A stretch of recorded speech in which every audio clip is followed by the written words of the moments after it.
Hello everyone, let's talk data. This is data cleaning part 2. So in this video, we are taking the same data set as we took in the data cleaning part 1, but we are adding one more column called success. In this column, we are telling if a tour is successful or not. So this will be our target variable, and all our other features will be the independent variables.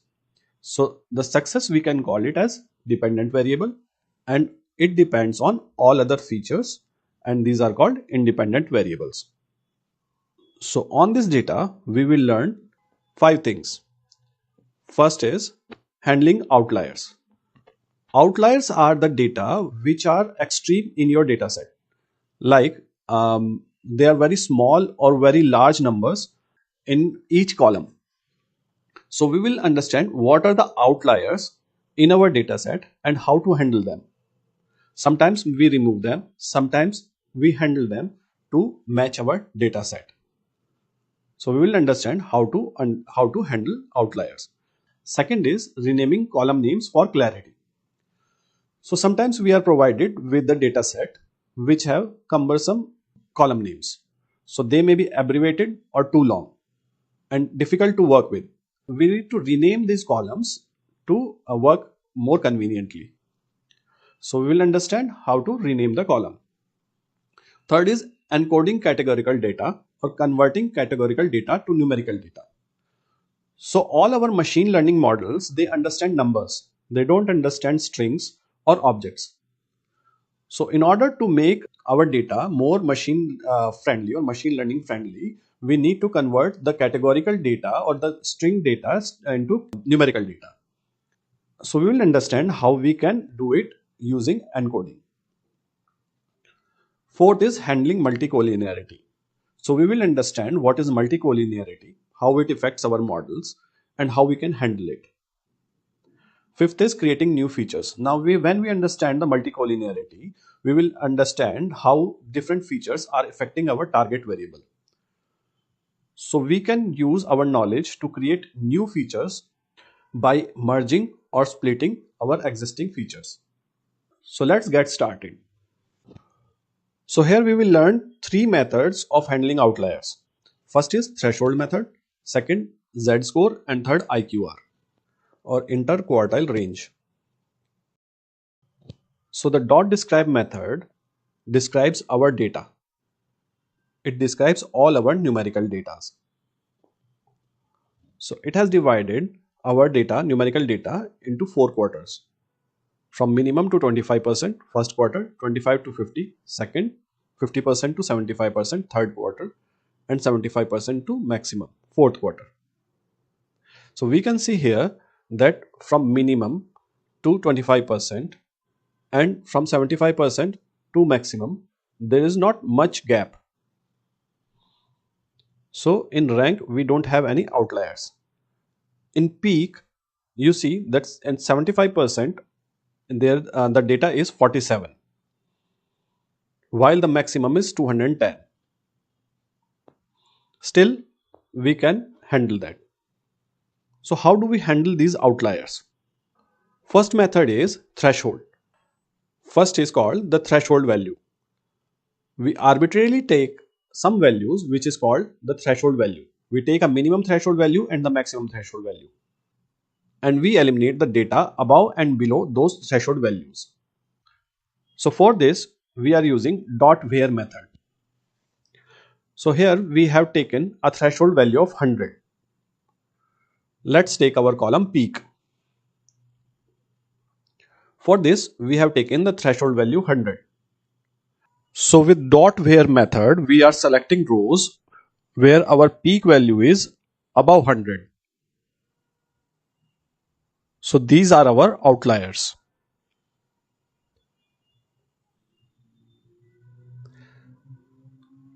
So the rows 6 and 13 are our outliers. It has given us the tuple. The first data in the tuple is the array of the rows which are outliers. So we take outliers 0, 0, that is the array 6 and 13, and drop it with dot drop method. Now when we see the shape of our dataset, so our sixth row is dropped. Another method is using z-score values. When our data is normally distributed, we assume that 95% of the data falls within 2 z-score away from the mean. So first we calculate the z-score and we calculate the data 2 z-score away from the mean and eliminate all the data above that.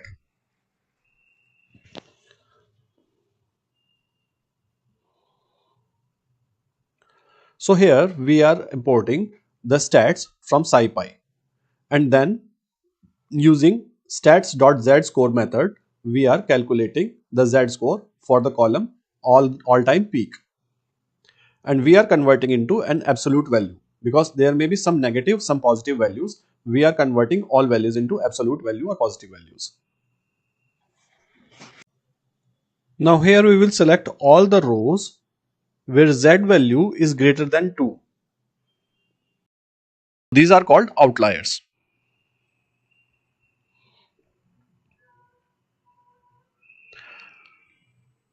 So these are our outliers, 6 and 13. So we will drop all the outliers. We will take 0 of outlier and we will drop all the outliers. Now the shape of our data set is 17. We have 17 rows. The third method is IQR or interquartile range. So interquartile range is subtracting third quarter minus first quarter or Q3 minus Q1. So using the interquartile range, we calculate the upper and the lower range. So upper we are taking Q3 plus 1.5 times the IQR, and lower value we are taking Q1 minus 1.5 times IQR.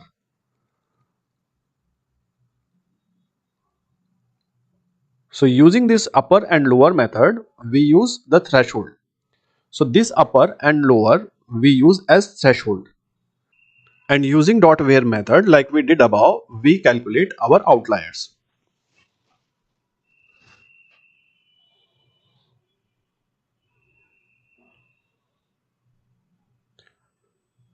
So 0 or our first row is the outlier. So using the outlier, we drop the row which is outlier. So now our rows are 16.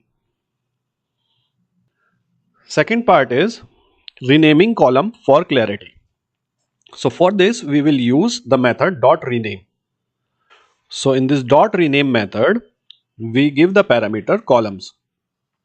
Columns is equal to dictionary of the column which we want to change. So we want to change the name of this column to adjusted gross. And in place is equal to true. In place is equal to true means we want to change this column name in this data set in the place. Means we don't want to create a new data set. We want to change the data set name or the column name of this data set.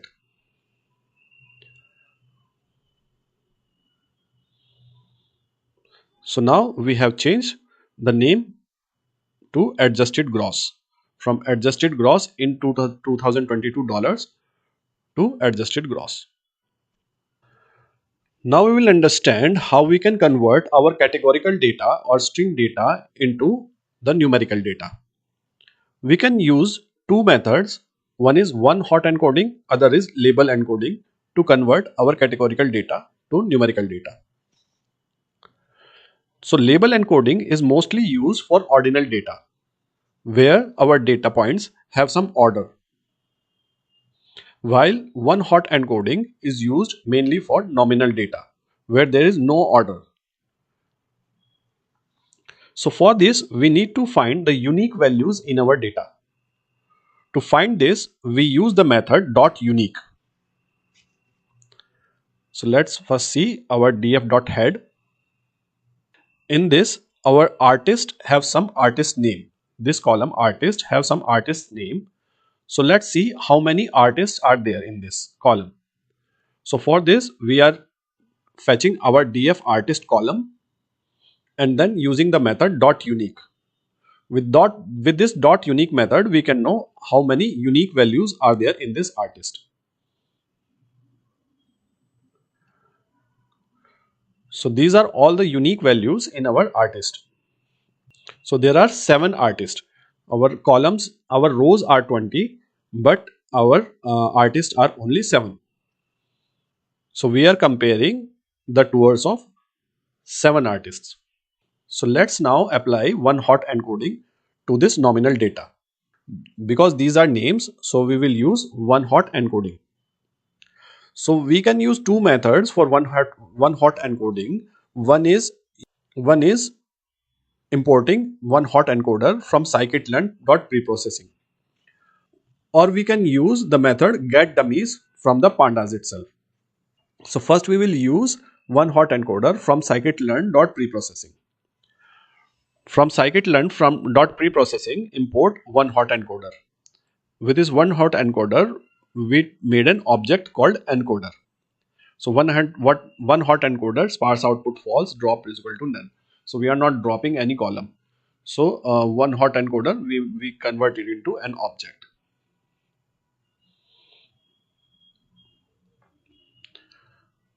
So this object contains a method fit transform. We will understand about fit transform in detail in future classes. Fit transform is basically applying your model or the encoder over your dataset. So when we use encoder.fit transform and then we give the column we want to transform, it transforms into our desired values or convert our categorical values into numerical values.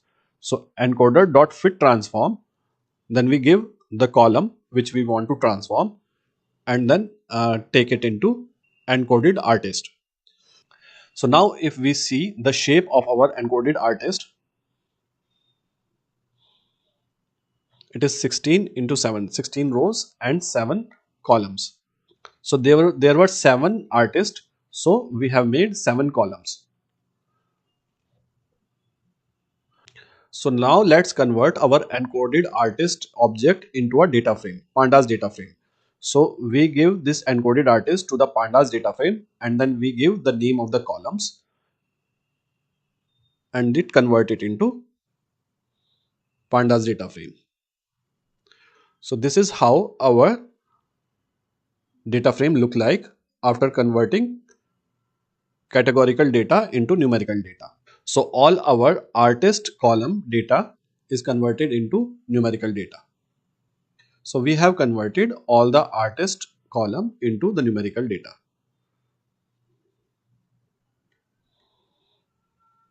Now let's see the shape of our artist data frame.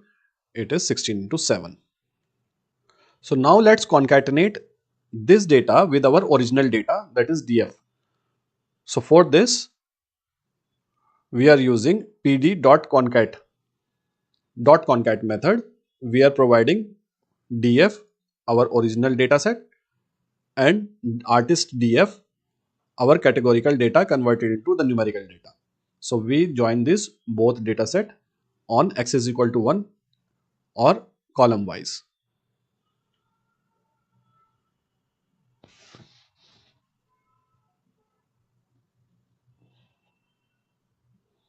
Okay, name is.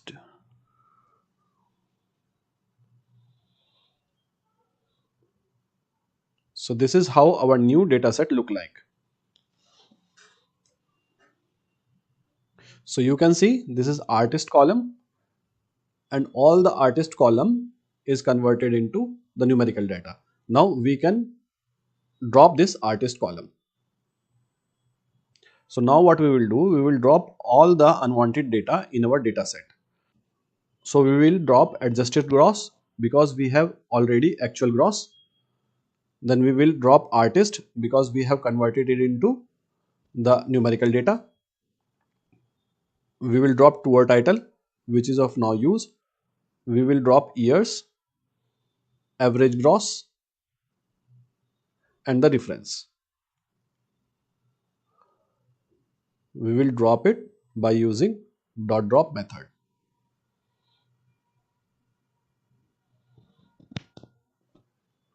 So we have successfully dropped all the columns.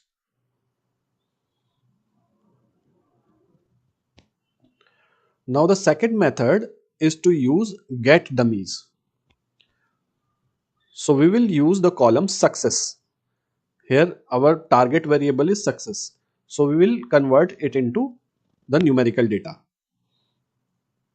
So with get dummies, it is also encoding with one hot encoder. The previous method we imported one hot encoder from scikit-learn. Here we are using pandas and its method get dummies. So it convert our success column into Boolean columns. Why this is important? Because machine learning model take Boolean columns as numerical columns with true as 1 and false as 0. Now we will learn about feature scaling. There are two methods of feature scaling, normalization and standardization. Normalization include min-max scalar and normalization scalar, and standardization includes standardization scalar.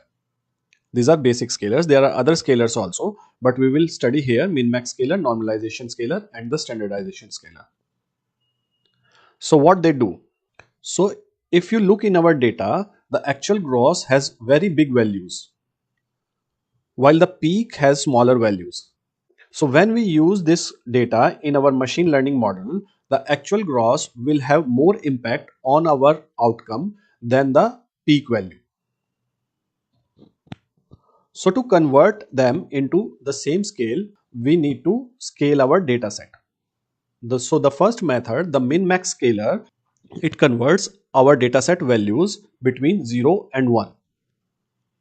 So for this, we will use scikit-learn.preprocessing import min-max scalar.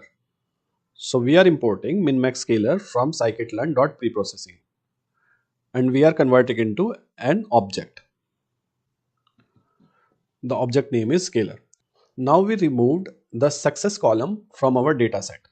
We take our success column into a object y and drop it from our main dataset.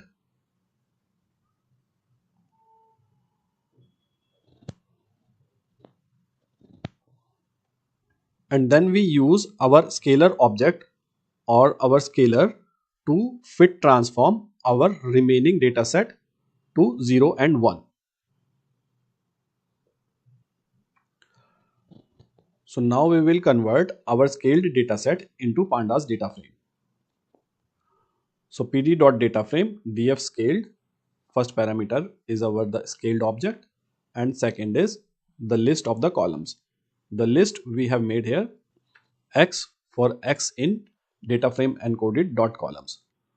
So now we have a data frame, new data frame called data frame scaled. So you can see all our data is between 0 and 1. It has scaled between 0 and 1. Similarly, we can import normal scalar from the scikit-learn and do the same method to convert our data into normalization. The last method, standardization, can be done with using standard scalar. The standard scalar convert your data using z-score. So when do we use the min-max scalar and when we use the standard scalar? Min-max scalar is usually used when your data is not normally distributed or you don't know if your data is normally distributed or not. While standardization is mostly used when your data contains both positive and negative values. So now let's go to multicollinearity. So how do we handle multicollinearity? So multicollinearity occurs when two or more independent variables in your dataset are highly correlated. In simple terms, we can say if peak and all-time peak are so closely associated, then we can drop one of them without causing much problem, then this is called multicollinearity. The major problem with multicollinearity is overfitting. Overfitting is when our model is tightly fitted on our dataset so that it performs very well on training data but performs poorly on testing data. We will understand this in detail in later parts. So first we are joining our scale data and our Y column. So we have joined our Y column with our scaled data. So to know the collinearity between the columns, we will use the method correlation. The method name is .cor. So we create a correlation matrix using dfcor.cor. So here we will visualize our correlation matrix. We will study data visualization in later parts. For now, we will see how our correlation matrix looks. So this is a heat map of our correlation matrix where diagonals are correlation of a column among themselves, like success has correlation of 1 with the success. So the correlation between two columns are between -1 to +1. If there is +1 correlation between two columns, that means they are perfectly correlated in a positive way. That means if we increase the value of one column, it equally increase the value of other column. While if it is -1, then it is perfectly correlated in negative way. Means if we increase the value of one column, it decrease the value of other column by equal value. So like that, we can understand this correlation matrix. Now using this correlation matrix, we select our data types which are numerical and we calculate the VIF values. What is VIF value? It is variance inflation factor. So the variance inflation factor quantifies how much variance of a regression coefficient is inflated due to multicollinearity. That is how much the multicollinearity is affecting our model. So if the VIF is above 10, we usually reject that data point or we drop that data point or row. If it is between 5 to 10, we check if that data point is relevant to our context or not, and we decide if we want to keep it or drop it.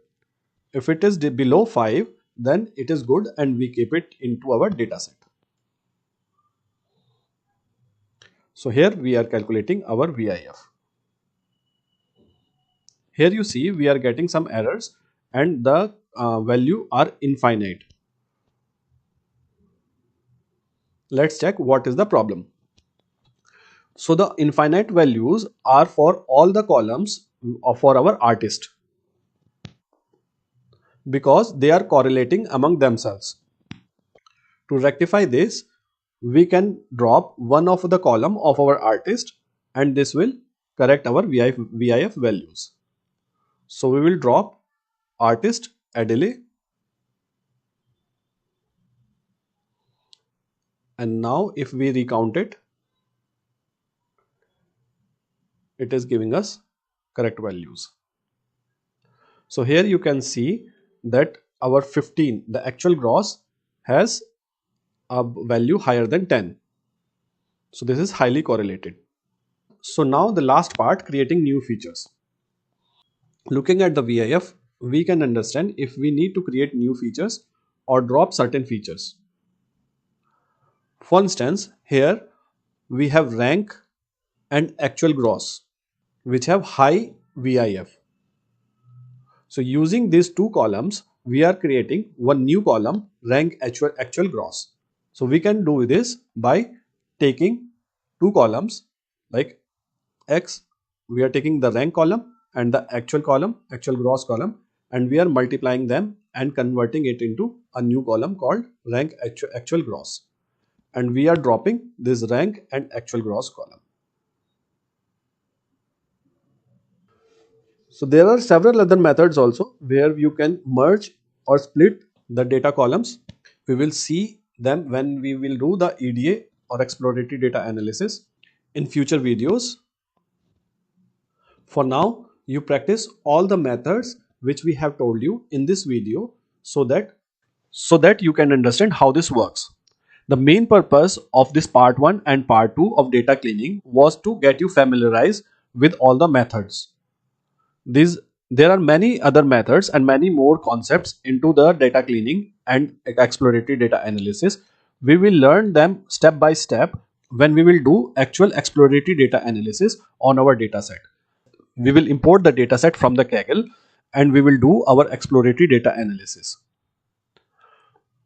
So our plan is to take one data every week and do an exploratory data analysis and prepare it for machine learning.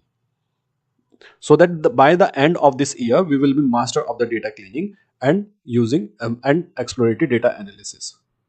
These are the most basic concept and most important concept in machine learning. 70% of the time of a data analyst goes into cleaning the data and preparing it for machine learning. So you must get familiarized with these all methods which we told you in part 1 and part 2. Now in next video, we will understand each concept in detail. Thank you. If you like our video, like and subscribe, and don't forget to press that bell icon so that you can get all the future videos. Thank you and keep practicing.